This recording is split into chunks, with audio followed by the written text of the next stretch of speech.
Hello বন্ধুরা, কেমন আছো তোমরা সবাই?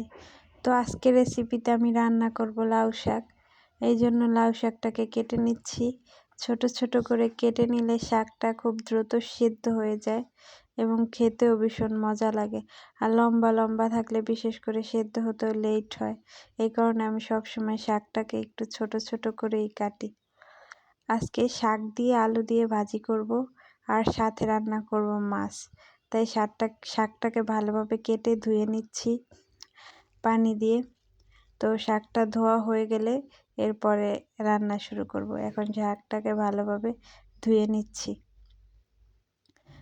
তো শাকটা সাধারণত ভালোভাবে না ধুলে বালু থেকেই যায়, তাই শাকটাকে খুব সুন্দরভাবে কষলিয়ে কষলিয়ে ধুয়ে নিতেছি। তো এখন ধোয়া হয়ে গেলে এরপরে শাকটাকে রান্না করব। তো আস্তে আস্তে পানি ছেঁকে ছেঁকে নিচ্ছি, না হয় পাতিলের ভিতরে পানি থেকে যাবে। থেকে গেলে রান্না করতে অনেকটা সময় লাগে। দেখা যায় শাক সেদ্ধ হয়ে আসে কিন্তু পানিটা থেকেই যায়। এ কারণে পানিটাকে ভালোভাবে ঝরিয়ে ছেঁকে ছেঁকে নিচ্ছি। এরপরে শাকটা ধোয়া হয়ে গেলে এরপরে বসিয়ে দেব।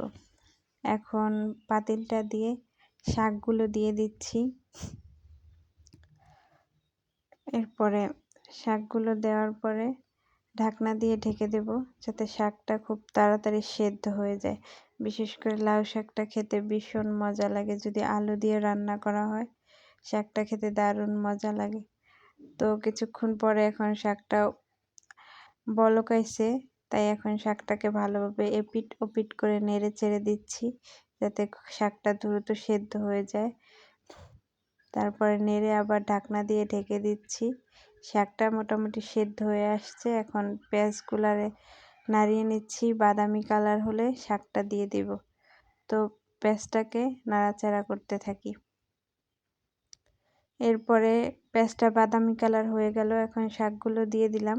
শাকটা ঠিকমতো একটু কষিয়ে নিই।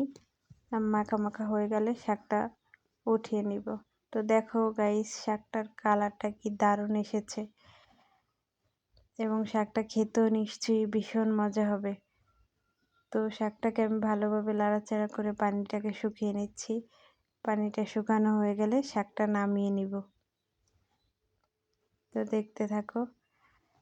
তো এখন শাক রান্না আমার শেষ হয়ে গেছে। এখন মাছ রান্না করব। আমি নিয়ে নিয়েছি কয়েক পিস পাঙ্গাস মাছের টুকরো। এখন পাঙ্গাস মাছটি ভাজবো, এই জন্য দিয়ে দিচ্ছি 1 চা চামচ মরিচের গুঁড়া। এরপরে দিয়ে দিচ্ছি 1 চা চামচ হলুদের গুঁড়া।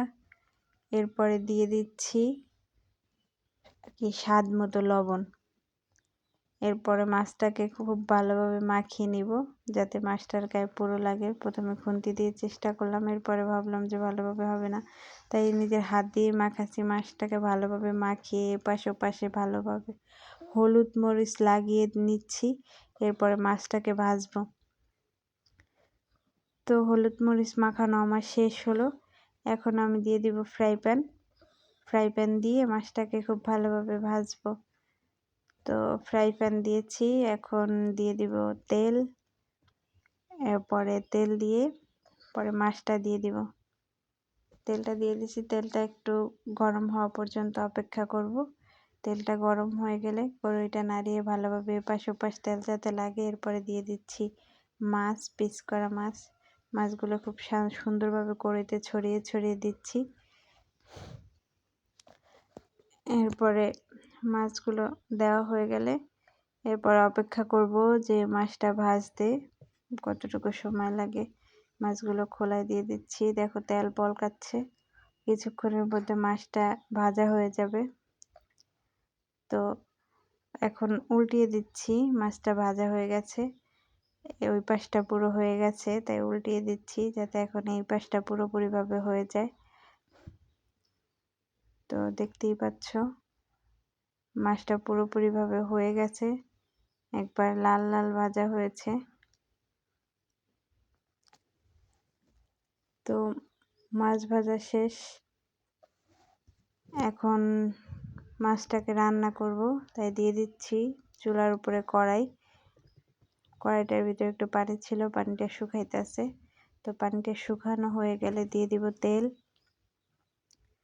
এখন দিয়ে দিচ্ছি, পানিটা শুকাচ্ছি, এখন দিয়ে দিব তেল। তো মাছ ভাজার কড়াইতে কিছু তেল ছিল, ওই তেলগুলো দিয়ে দিচ্ছি। তো ওই তেলটা দেওয়ার পরে এখন দিয়ে দিব পেঁয়াজ, রসুন, আদা বাটা। তো আমার আদা রসুনের ভিতরে পেঁয়াজটা বাটাই ছিল, যার কারণে কাটা পেঁয়াজটা স্কিপ করলাম এবং আদা রসুন বাটার সাথে পেঁয়াজ বাটা দিয়ে দিলাম। তো এখন পেঁয়াজটাকে ভালোভাবে লাড়া দেব, আদা রসুন পেঁয়াজ বাটাটাকে ভালোভাবে একটু কষিয়ে নিব যাতে একটা সুঘ্রাণ আসে। এরপরে দিয়ে দিব মরিচের গুঁড়া 2 চা চামচ, এরপরে দিব 1 চা চামচ হলুদের গুঁড়া,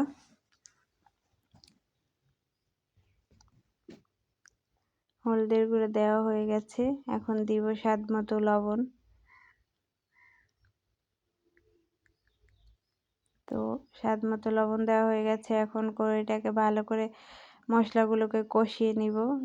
তো ভালোভাবে কষানো হয়ে গেলে পানি দিব। এখন ভালোভাবে নাড়াচাড়া করে নিচ্ছি যাতে মশলাটা কষানো পর্যন্ত অপেক্ষা করতে হবে, যাতে তেল পুরো ভেসে ভেসে ওঠে, তাহলে আসলে খেতে খুব সুস্বাদু হয়। তো এখন একটু পরিমাণে পানি দিয়ে মশলাটাকে কষাচ্ছি, না হয় পুড়ে যাবে, তাই সামান্য কিছু পানি দিলাম। তো এখন অপেক্ষা করব যাতে মশলাটা খুব সুন্দরভাবে ভালোভাবে কষিয়ে যায়। তো অপেক্ষা করি মশলাটা কষানোর জন্য।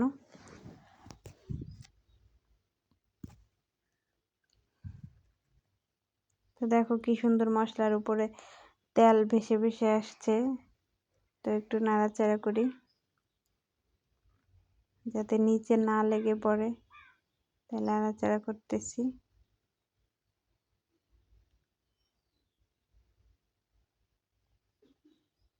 তো মশলাটা কষানো হয়ে গেলে পরিমাণ মতো পানি দিয়ে দিব।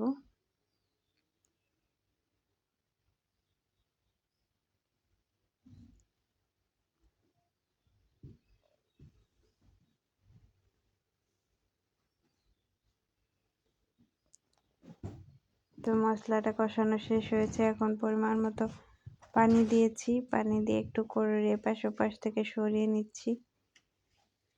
সুন্দরভাবে একটু নাড়াচাড়া করে এপাশ ওপাশ থেকে সরিয়ে নিয়ে এখন ভেজে রাখা মাছগুলো এক পিস করে দিয়ে দিচ্ছি। তো মাছগুলো দেওয়া হয়ে গেলে, আমি এখানে পরিমাণ মতো মাছ নিয়েছি, মাছগুলো দেওয়া হয়ে গেলে এখন দিয়ে দিব টমেটো। তো একটু নাড়াচাড়া দিয়ে নিই, মাছটাকে নাড়াচাড়া দিচ্ছি। এরপরে দিয়ে দিব একটু টমেটো। টমেটো দিয়ে আসলে পাঙ্গাস মাছ খুব সুস্বাদু হয়, খেতে ভীষণ ভালো লাগে। তো টমেটো দিয়ে দিলাম। তো টমেটো দিয়ে একটু নাড়াচাড়া করে দিলাম। এখন অপেক্ষা করব বলক ওঠা পর্যন্ত।